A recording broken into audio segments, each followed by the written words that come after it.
Hello students के welcome back. एक बार आप सभी का फिर स्वागत है इंजीनियर्स एकेडमी के ऑनलाइन प्लेटफॉर्म पर।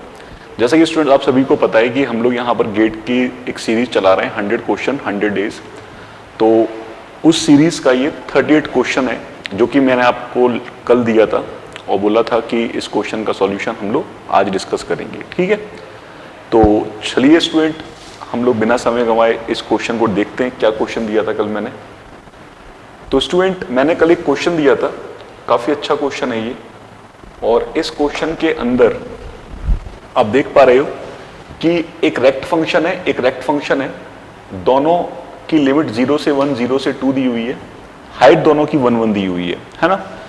तो मैं ये बोल रहा हूं कि ये h1t है और ये h2t है, तो मैं yt जानना चाह रहा हूं। और yt है क्या? h1t का कन्वोल्यूशन h2t के साथ। ठीक है, इन्होंने कन्वोल्यूशन का सिंबल भी बना रखा है कि क्रॉस यदि किसी सर्कल को इनबाउंड कर रहा है तो वो क्या होता है? कन्वोल्यूशन होता है। तो यहाँ पे 4 ऑप्शन दिए हुए हैं, देखते हैं कौन सा ऑप्शन बेस्ट होगा। ठीक है, चलिए।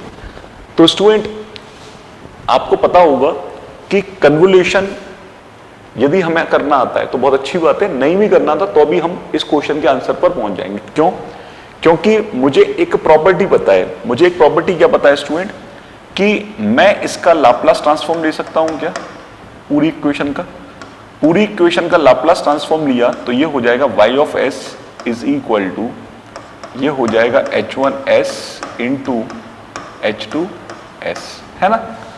तो प्रॉपर्टी ये बोलती है स्टूडेंट कि यदि टाइम डोमेन में कन्वोल्यूशन है तो फ्रीक्वेंसी डोमेन में, चाहे फोरियर ट्रांसफॉर्म हो, चाहे z ट्रांसफॉर्म हो, चाहे लाप्लास ट्रांसफॉर्म हो, किसी भी ट्रांसफॉर्म में आप उसको किस तरह से ट्रीट कर सकते हो? एज ए मल्टीप्लिकेशन के तौर पे ट्रीट कर सकते हो। ठीक है, अब ये प्रॉपर्टी हमारे लिए काफी ज्यादा हेल्पफुल हो गई। पूछो क्यों?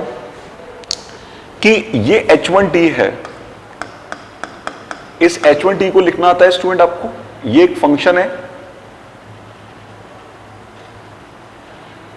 जो कि केवल 0 से 1 तक है। और कैसा फंक्शन है? स्टेप फंक्शन है। इसका मतलब क्या मैं h1t को लिख सकता हूं student u of t minus u of t minus 1? ये आपको आता हुआ है ना। अब मैं h2t को देख रहा हूं स्टूडेंट कि h2t भी एक फंक्शन है जो कि अगेन एक स्टेप फंक्शन है, बट इसकी मैंने लिमिट चेंज कर दी। तो h2t को मैं लिख सकता हूं u of t minus u of t minus 2। Correct. अब आपने दोनों फंक्शन को लिख दिया। ठीक है, अब मैं दोनों फंक्शन का लाप्लास निकाल लेता हूं। दोनों फंक्शन का मैं लाप्लास निकाल लेता हूं। तो यदि मैं इसका लाप्लास जानने की कोशिश करूं तो मेरे पास, चलो मैं यहां कर देता हूं, यदि मैं h1s फाइंड आउट करूं, है ना, लाप्लास ट्रांसफॉर्म, तो h1s क्या हो जाएगा स्टूडेंट? ut का लाप्लास क्या होता है? 1/s माइनस, फिर से अगेन ut माइनस 1 है, हमारा टाइम शिफ्टिंग प्रॉपर्टी भी लगेगी और स्टेप फंक्शन भी है। तो कितना हो गया? 1/s e to the power minus s। Clear? ये तो हो गया इस h1t का लाप्लास। अब मैं h2t का लाप्लास निकाल देता हूं जिसको मैं बोलूंगा h2s। तो h2t का लाप्लास निकालो तो फर्स्ट फंक्शन तो ut है, उसका लाप्लास कितना हो गया? 1/s माइनस, सेकंड फंक्शन है ut माइनस 2, तो इसका लाप्लास क्या हो जाएगा? 1/s e to the power minus 2s। Correct. अब स्टूडेंट मेरे पास h1s भी है और h2s भी है। अब मैं सिंपली दोनों को मल्टीप्लाई कर दूं। ठीक है, सिंपली मैंने दोनों को मल्टीप्लाई किया, y of s is equal to h1s into h2s। तो जब मैंने इनको मल्टीप्लाई किया तो एक एक टर्म से मल्टीप्लाई करूंगा। 1/s का 1/s से किया तो कितना आ गया student? 1/s square minus 1/s का 1/s e to the power minus 2s से किया तो 1/s square e to the power minus 2s, 1/s square e to the power minus s minus 1/s square e to the power minus 2s। और last में 1/s e to the power minus s का 1/s e to the power minus 2s से किया तो minus minus plus हो जाएगा, 1/s square e to the power minus 3s। ठीक है स्टूडेंट। अब इतना आने के बाद मुझे एक चीज पता है कि मुझसे इन्होंने लाप्लास तो पूछा नहीं था, मुझसे तो इन्होंने कन्वोल्यूशन पूछा है ना स्टूडेंट, मुझसे तो इन्होंने कन्वोल्यूशन पूछा है।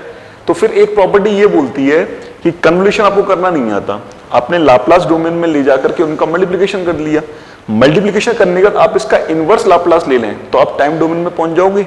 आप इनका इनवर्स लाप्लास ले लें तो कहां पहुंच जाओगे? टाइम डोमेन में पहुंच जाओगे। ठीक है, तो देखो स्टूडेंट, यदि मैं यहां पर इनवर्स लाप्लास ट्रांसफॉर्म लूं, inverse Laplace transform y of t, तो देखो 1/s² किसका होता है? याद करो, TUT, मतलब क्या हो गया? एक रैंप फंक्शन हो गया, माइनस फिर से 1/s² है, मतलब रैंप फंक्शन होगा लेकिन e⁻⁻s है, इसका मतलब टाइम शिफ्टिंग भी यूज हो रही है, तो क्या हो जाएगा? r of t-1।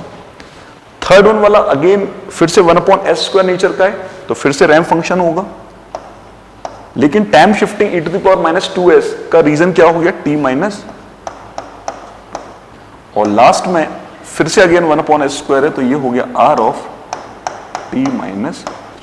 क्लियर है? तो फाइनली स्टूडेंट, ये जो आपको दिख रहा है yt लास्ट में, ये आपका आंसर है। ये जो आपको दिख रहा है जो कि yt is equal to rt minus rt minus 1 minus rt minus 2 plus rt minus 3, exactly ये आपका आंसर है। अब आप बोलोगे सर आंसर तो आ गया लेकिन वेव फॉर्म में तो नहीं आया, तो वेव फॉर्म बनाना हम लोग जानते हैं, हमें पता है।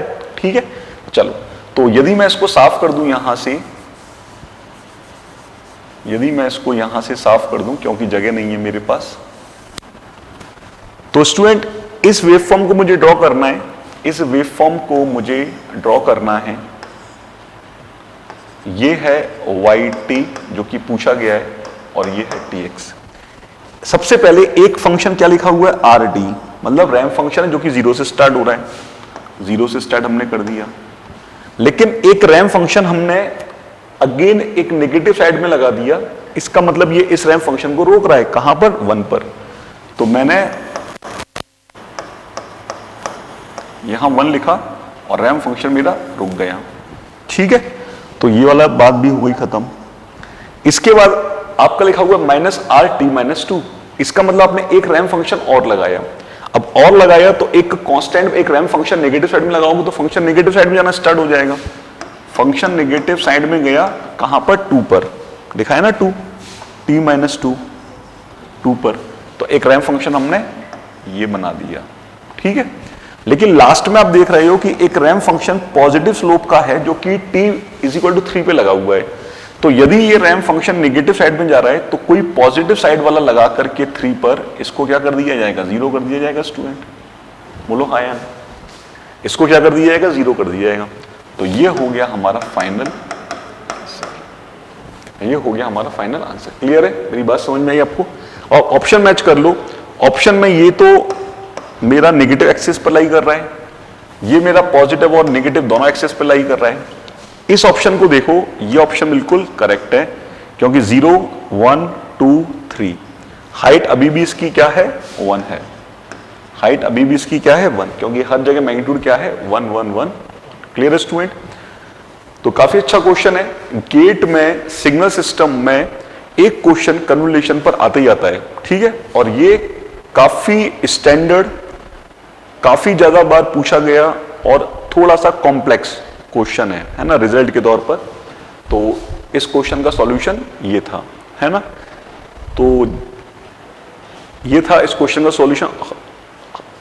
ठीक है, आई होप आपको ये काफी अच्छा लगा होगा, समझ में आया होगा।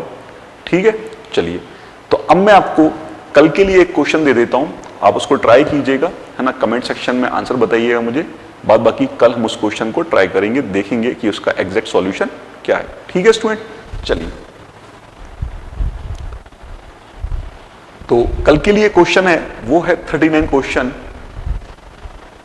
क्वेश्चन को मैं पढ़ देता हूं, काफी इंटरेस्टिंग क्वेश्चन है ये भी।